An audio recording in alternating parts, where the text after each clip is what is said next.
Well, Ferg purchased this console off of a guy, and he got it for a good deal. The guy said it works, just has some minor problems. So I told Ferg just have the guy send it directly to me, and I would get it all fixed up for him, so he would have something to play around with.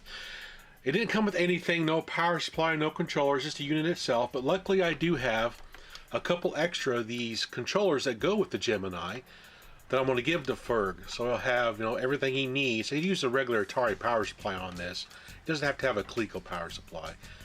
So that's my gift to Ferg and his show, is to give him a couple free controllers with this unit after I fix it for him. Now initially when I turn the thing on, nothing happens. I come to find out that the power connector back here has an issue.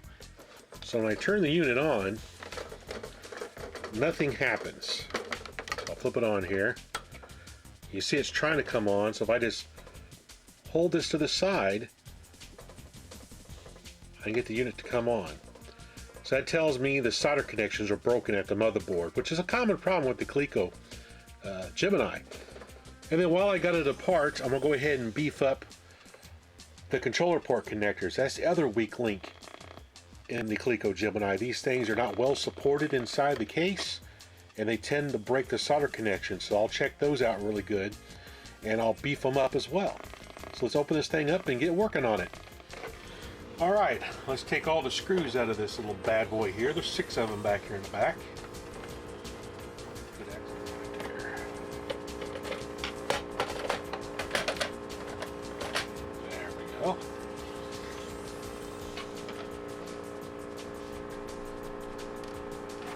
There's the screws.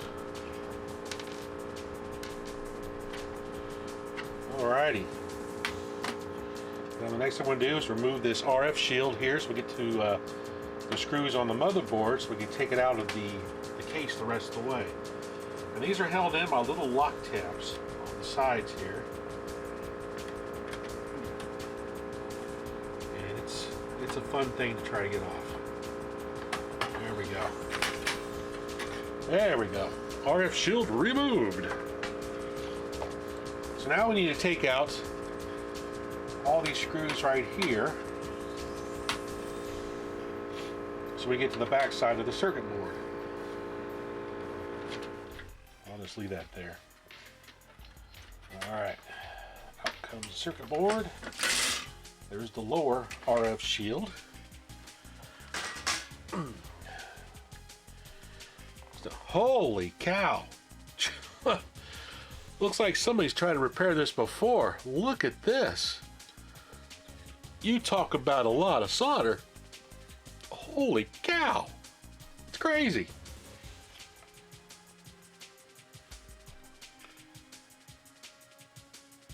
Yeah, you can see it moving. Man, that's just nuts.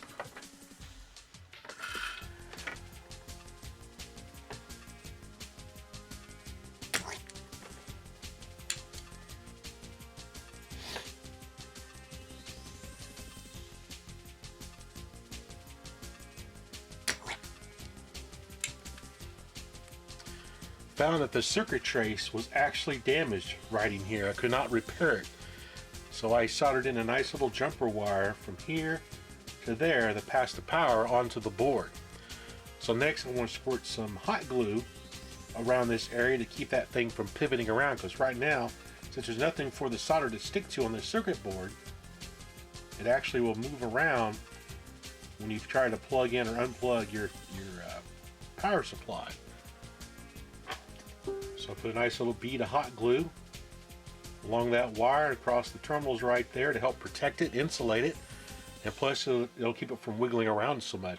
I'm going to put a little hot glue around the base of the power connector too as well, to try to keep it from wiggling up on top. Alright, let's check these controller ports.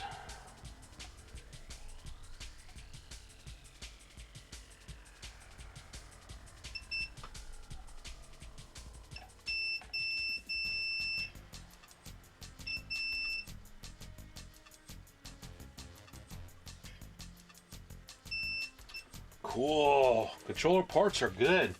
So I'm going to go ahead and beef them up like I normally do.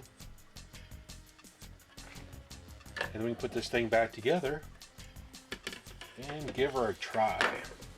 So now let's beef up the controller ports a little bit here, keep them from wiggling as much. Put some hot glue right here along the sides to help stabilize the connector.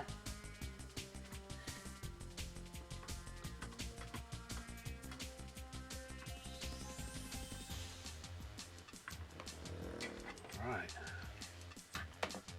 Next thing I'm going to do is I'm going to cut a couple little strips from these little self-adhesive rubber pads here. You can get these at Lowe's Hardware. I cut little rectangles like this, and I'll put these right there. So when I put the case back together, I'll put a compression on this connector so it can't wiggle around when you're unplugging and plugging in controllers. So I'll do that next. There's a close-up of those little rubber pads installed right there and right there. So now let's put the case halves back together after I install the RF shielding first though. Alright, it's all back together. Let's give it a try. Flip on the power. Boop. Awesome. So let's select a game and we'll give it a try. Let's go ahead and select Berserk. Berserk. That's a good one to test it with. I have to use the rotary part of the controller to select the game, and then I push right on the joystick to select the game because this combination dual command controller operates a little bit differently with the Atari Max. Yeah. There we go. Awesome. Works good. Let's try Kaboom to check the rotary part of the controller.